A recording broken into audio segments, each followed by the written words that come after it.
Assalamualaikum warahmatullahi wabarakatuh. Alhamdulillah kita bisa ketemu lagi meskipun harus belajar di rumah. Untuk materi hari ini yaitu tentang nilai optimum fungsi objektif. Di materi sebelumnya kita sudah membahas model matematikanya. Sekarang kita akan membahas fungsi objektif. Nah, untuk fungsi objektif namanya bisa fungsi objektif atau fungsi tujuan atau fungsi sasaran. Udah pernah dibahas ya sebelumnya. Ya, ada 3 namanya. Jadi jangan sampai bingung yang mana fungsi objektif, fungsi tujuan, dan fungsi sasaran sama saja, cuman beda namanya. Penyelesaian suatu program linier. Jadi untuk menyelesaikan suatu program linier itu tidak cukup hanya dengan membuat model matematikanya. Jadi kemarin kita sudah membuat model matematikanya, tetapi memerlukan pengetahuan tentang nilai optimumnya. Jadi untuk menyelesaikan sebuah program linier, langkah pertamanya adalah membuatkan modelnya dulu, yang sudah dibahas kemarin. Setelah dibuatkan modelnya, lalu kita akan mencari nilai optimum dari model matematika yang telah dibuat yang sebelumnya. Nah, nilai optimumnya itu diambil dari fungsi tujuannya. Fungsi tujuan, fungsi sasaran, fungsi objektif sama saja. Dan ditentukan dengan menggunakan metode titik pojok. Jadi di sini yang akan kita gunakan metodenya yaitu adalah metode titik pojok. Karena di sini ada kalimat titik, berarti kita akan menggunakan titik-titik pada diagram Kartesius. Ya, lanjut.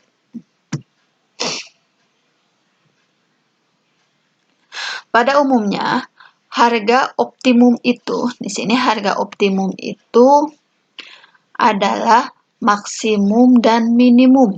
Nah, jadi optimum itu ada 2, pasti maksimum atau minimum. Terletak di ujung-ujung. Nah, terletak di ujung-ujung daerah penyelesaian. Kemarin kan pada sistem pertidaksamaan linier kita sudah menggambar grafiknya. Nah, dalam grafiknya itu didapat daerah penyelesaian. Nanti daerah penyelesaiannya itu berbentuk apa? Misalkan kalau dia berbentuk segi 4, artinya titik-titiknya nanti ada 4. Nah, ini maksudnya ujung-ujung.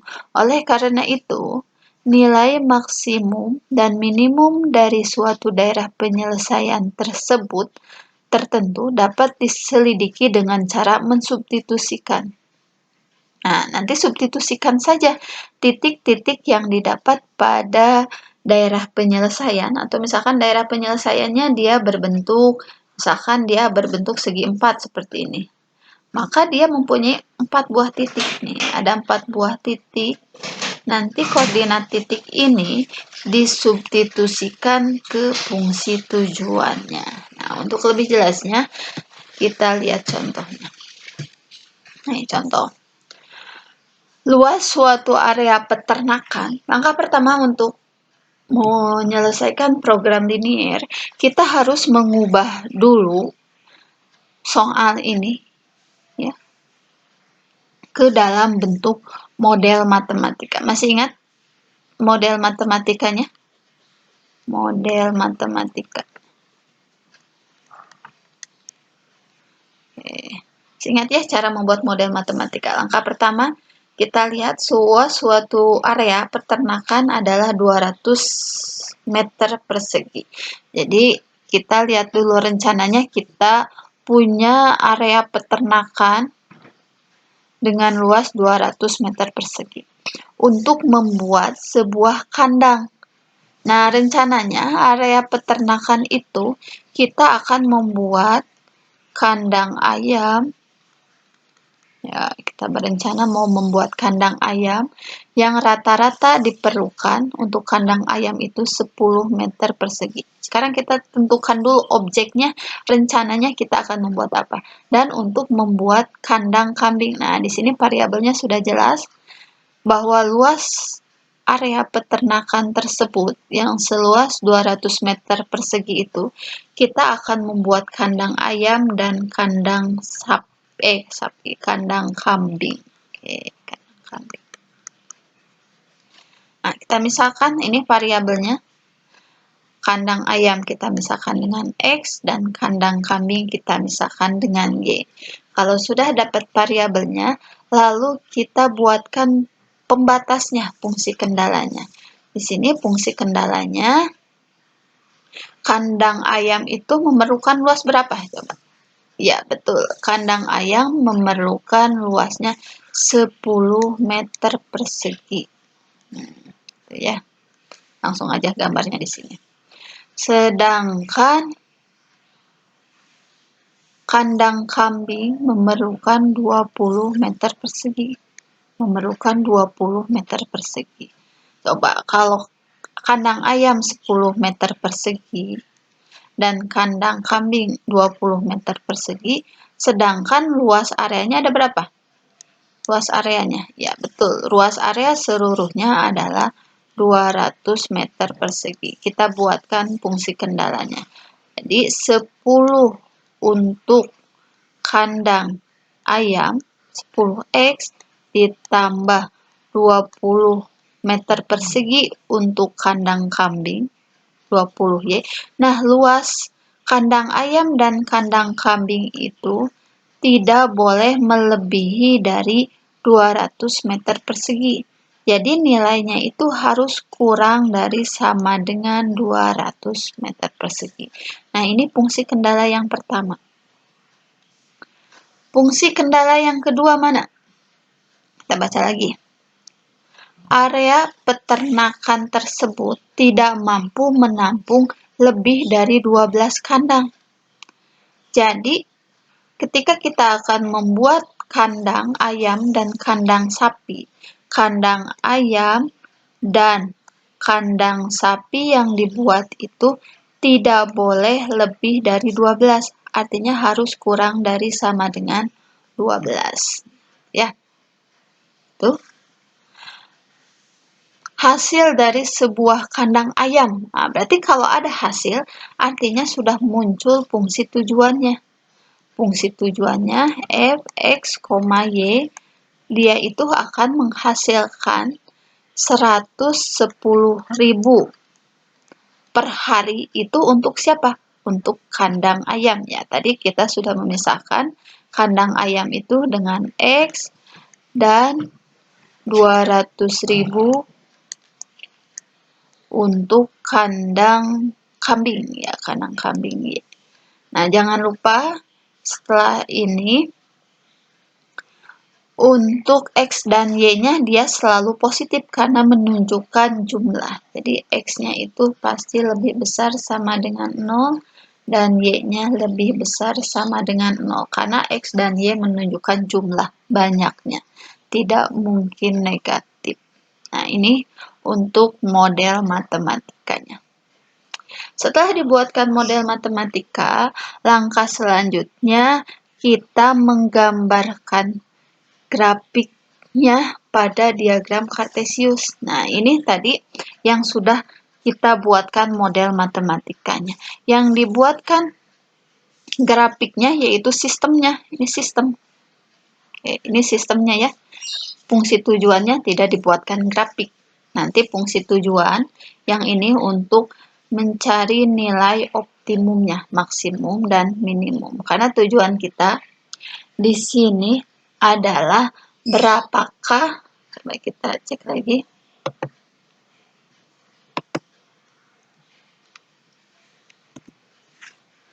Ya. Tujuannya di sini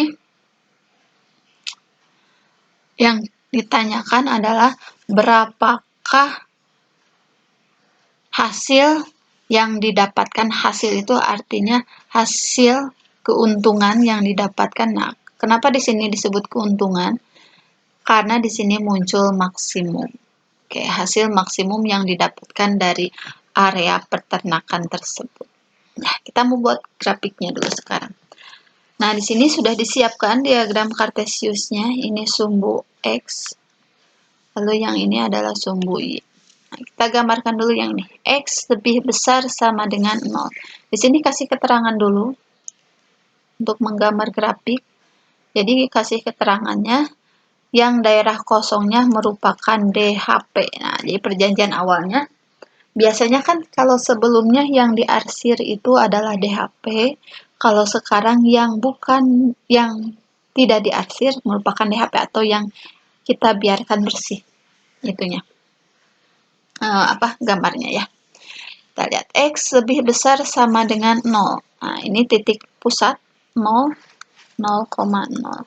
Yang akan kita gambarkan X lebih besar sama dengan 0. Nah, ini sumbu X. Kita tahu jangan sampai terbalik ya, sama Y lebih besar sama dengan 0. Ini sumbu X. Sumbu X di kiri dia negatif, di kanan positif. Kalau di sini keterangannya X lebih besar sama dengan 0, artinya dia positif. Artinya wilayah yang kanan positif, yang kiri negatif. Yang kiri lebih kurang dari, yang kanan lebih dari. Yang diinginkan adalah lebih dari, berarti wilayahnya adalah yang kanan. Nah, berarti yang kita arsir yang bukannya. Nah, kita arsir yang bukannya. Ini berarti yang bukannya. Kita arsir. Ini adalah yang bukan daerah X lebih besar sama dengan 0. Nah, kita arsir.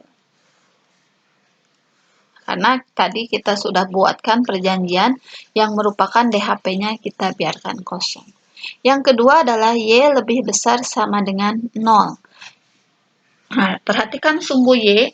Kita tahu sumbu Y itu kalau yang ke bawah dia itu negatif, ya ke atas positif. Yang diinginkan adalah lebih besar. Kalau lebih besar berarti wilayahnya yang atasnya. Jadi yang kita arsir adalah bawahnya. Jadi pembatasnya adalah sumbu X. Jadi ini yang bukannya. Oke, kita arsir. Ini yang bukan. Ini yang bukan ya. Ini adalah ini daerah yang kurang darinya. Ini yang lebih dari. Nah, jadi sekarang wilayahnya cuman terbatas di sini, yang daerah arsirannya. Kita baru menggambarkan untuk X lebih besar 0, Y lebih besar 0. Sekarang yang ini. Untuk menggambarkan 10X ditambah 20Y kurang dari sama dengan 200. Langkah pertamanya kita ubah dulu ke dalam bentuk persamaan. 10X ditambah 20Y sama dengan 200. Atau kita sederhanakan dulu ya, biar mudah untuk perhitungannya. Jadi ini semuanya dibagi 10. X ditambah 2Y sama dengan 20. Lalu kita akan cari titik potongnya terhadap sumbu X dan sumbu Y dengan bantuan tabelnya. Nah, nih X, Y. Yang pertama, misalkan dulu untuk X-nya 0, disubstitusikan sini ya, X-nya 0. 0 ditambah 2Y sama dengan 20. Maka Y-nya adalah 10. Jadi ini koordinat titiknya adalah 0,10. Selanjutnya, sesudah X sama dengan 0, lalu Y sama dengan 0. Substitusikan lagi sini, Y-nya 0. 2 kali 0, 0. Maka X-nya adalah 20. Nah, ini adalah koordinat titiknya 20,0. Kita substitusikan sini ya. Titik yang pertama adalah 0,10. 0,10. 10-nya Y. 0,10. 10-nya pada Y. Di sini. Ini adalah titik 0,10. Yang kedua adalah titik 20,0. 20-nya pada X. Ini adalah titik 20,0. Dari dua buah titik ini kita bisa membuatkan sebuah garis. Nah, kita tarik garis yang lurus ya, nanti pakai penggaris. Nah, dari dua buah titik ini. Nah, ini adalah garis X ditambah 2Y sama dengan 20. Lalu yang merupakan daerah himpunan penyelesaiannya yang mana? Kita cek di sini. Untuk 0. 0 apakah, nah di sini ya untuk mengeceknya, di sini substitusikan saja X dan 0. 0 itu sama 200, tandanya lebih cocok apa? Ya betul, 0 itu kurang dari. Berarti yang bawahnya ini, yang berada di bawah garis atau yang ada 0-nya, dia merupakan DHP-nya. Jadi yang DHP-nya kita biarkan saja bersih. Jadi yang bukannya kita arsir. Jadi yang di atas garisnya yang kita arsir. Tuh. semuanya kita arsir yang di atas garisnya. Nah, sudah terlihat ya, ini DHP-nya sudah semakin mengecil, ini DHP-nya dia sudah berbentuk, sudah terlihat dia berbentuk segitiga. Tinggal satu lagi, yaitu untuk X tambah Y kurang dari sama dengan 12. X ditambah Y kurang dari sama dengan 12. Langkah pertama, kita buatkan dulu dalam bentuk persamaan. Bukan 0, salah. Salah ya, bukan 0. Sama dengan 12. Kita buatkan dulu dalam bentuk persamaan, lalu kita buatkan titik potongnya. Nah, ini X, Y, X-nya 0, kalau X-nya 0 maka Y-nya adalah 12. Sekarang kalau Y-nya 0 maka X-nya adalah 12. Maka koordinat titiknya adalah 0,12 dan 12,0. Kita gambar di sini. Titik yang pertama 0,12. Berarti ini 10. Kira-kira aja ya di sini kira-kiranya. Di atas 10, 0,12. Titik yang satu lagi 12,0. Kalau di sini 20, coba kita kira-kira kemungkinan di sini. Kira-kira aja. 12,0. Nah, dari dua buah titik ini kita tarik garis lurus. Kalau ibu menggambarnya tidak lurus, tapi kalian harus lurus menggambarnya pakai penggaris. Ini adalah garis X ditambah Y sama dengan 12. Lalu daerah arsirannya yang mana? Cek lagi ke sini. Kalau X dan Y-nya 0. 0 tambah 0, 0 sama 12. 0 tandanya apa sama 12? Ya, betul, kurang dari. Jadi wilayahnya itu yang berada di bawah garisnya. Nah, kita perhatikan aja garis yang ini. X tambah Y sama dengan 12. Jadi yang kita arsir adalah yang di atas garisnya. Artinya yang diarsir ini tadi kita sudah membuatkan perjanjian bahwa yang diarsir ini yang bukan penyelesaian. Jadi yang merupakan penyelesaiannya adalah yang kosongnya. Sudah terlihat ini?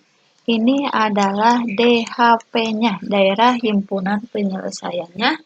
Dia berbentuk segi apa nih? Segi 4 ya, ada 4 buah titik nih, segi 4. Kenapa sebut segi 4? Karena sisinya ada 4. Ini sisi yang pertama, lalu ini sisi yang kedua, ini sisi yang ketiga, ini sisi yang keempat. Nah, ini di sini ada titik lagi. Jadi DHP-nya dia berbentuk segi 4. Kalau segi 4, maka titiknya ada 4. Titik yang pertama adalah 0,0, lalu titik yang kedua adalah 12,0, titik yang ketiga yang ini ya 0,10, dan titik yang keempat kita harus cari. Titik yang keempat ini dia itu adalah titik yang didapat dari perpotongan garis X ditambah 2Y sama dengan 20 dengan X ditambah Y sama dengan 12. Nah, titik ini pasti dia koordinatnya adalah X dan Y. Nah, koordinat X dan Y ini didapat dari perpotongan garis X ditambah Y sama dengan 12 dan garis X tambah 2Y sama dengan 20. Untuk mencari nilai X dan Y-nya, kita gunakan eliminasi. Ya, di kelas 10 sudah dibahas nih eliminasi. Karena di sini sudah ada yang sama, kita langsung aja lah kurangkan ya. X kurang X 0, 2, Y kurangi Y adalah Y sama dengan 20 kurangi 12, 8. Jadi Y-nya adalah 8. Tinggal kita mencari X-nya. X-nya itu ditambah Y-nya itu adalah 8 sama dengan 12. Maka X-nya adalah 4. Maka ini koordinatnya itu adalah X, Y. X-nya adalah 4 dan Y-nya adalah 8. Nah, untuk mempermudah, kita kasih nama aja ya. Untuk titik yang pertama ini 0,10 kita kasih nama A. Lalu titik yang kedua ini 4,8 kita kasih nama B. Lalu titik yang ketiga ini kita kasih nama C 12,0. Dan yang terakhir yang D ini adalah titik 0,0. Seperti yang sudah kita sebutkan di awal, bahwa titik-titik ini, yang titik A itu tadi berapa? 0,10, lalu titik B 4,8, dan titik C 12,0, D 0,0, kita substitusikan ke fungsi objektifnya atau fungsi tujuannya. Nah, kita substitusikan ke fungsi tujuan. Nah, kita substitusikan, sini sudah ada fungsi tujuannya, itu tadi adalah 110.000 X ditambah 200.000 Y. Kita substitusikan X-nya 0, Y-nya 10 ya di sini. 110 untuk titik A dikali X-nya 0 ditambah 200.000 dikali Y-nya adalah 10. Jadi sama dengan yang ini 0, 0 ditambah 200.000 kali 10, ya betul 2 juta. Di ini adalah 2 juta. Lalu titik yang ini 110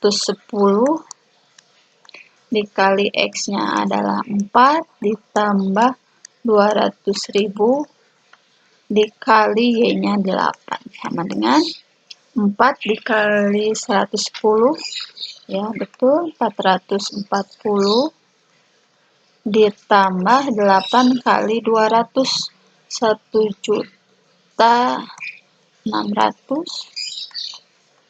Jadi ini sama dengan 440 ditambah 1.600, 2.040.000. Jadi untuk titik A 2 juta, titik B 2.040.000, titik C kita cari lagi 110 kali X-nya 12 ditambah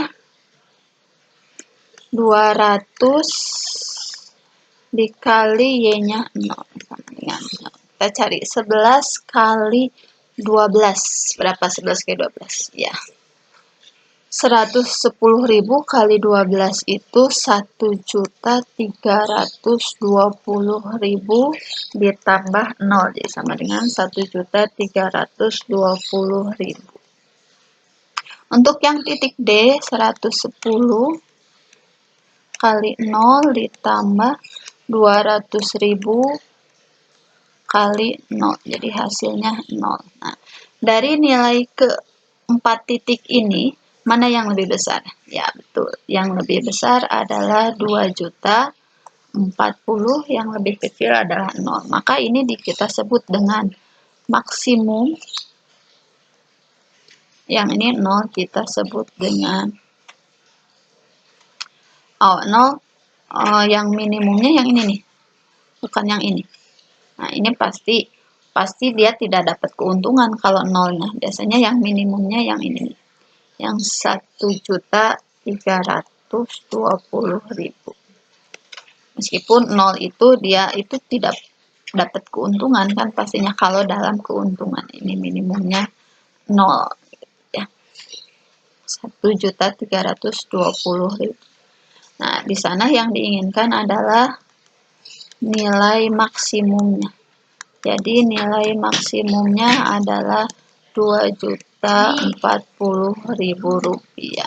Jadi keuntungan yang didapat dari area peternakan setelah dibuatkan kandang ayam dan kandang sapi itu adalah 2.040.000 rupiah. Ya, inilah untuk mencari nilai optimum dari fungsi tujuan. Mudah-mudahan bermanfaat. Assalamualaikum warahmatullahi wabarakatuh.